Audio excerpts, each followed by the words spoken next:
1967 ഫെബ്രുവരി 8 ഭുവനേശ്വറിൽ നടന്ന ഒരു പൊതുയോഗത്തിൽ ഇന്ദിരാഗാന്ധി പ്രസംഗിക്കുമ്പോൾ അവർക്കെതിരെ കല്ലേറുണ്ടായി. ചരിത്രത്തിലാദ്യമായിട്ടാണ് ഭാരതത്തിൻ്റെ പ്രധാനമന്ത്രിക്കെതിരെ പൊതുജനങ്ങളിൽ ഒരു സാധാരണക്കാരൻ കല്ലെറിയുന്നത് ദേഷ്യം കൊണ്ട്. യോഗത്തിൽ വലിയ ബഹളമായിരുന്നു. ഇന്ദിര ആൾക്കാരെ ശാന്തരാക്കാൻ ശ്രമിച്ചു.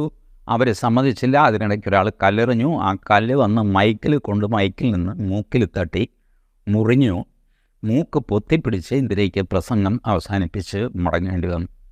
അത്രയ്ക്കായിരുന്നു പൊതുജനങ്ങളുടെ രോഷം. അത് ഏതെങ്കിലും ഒരു റൗഡി, ഒരാൾ യോഗം കലക്കാൻ വന്നവൻ, അയാൾ നടത്തിയ കല്ലേറല്ല. അത് ജനങ്ങളുടെ പ്രതിഷേധത്തിൻ്റെ ഒരു അടയാളമായിരുന്നു. ഇത് കോൺഗ്രസ് മനസ്സിലാക്കി. പക്ഷേ മനസ്സിലാക്കിയപ്പോഴേക്കും വളരെ വൈകിയിരുന്നു.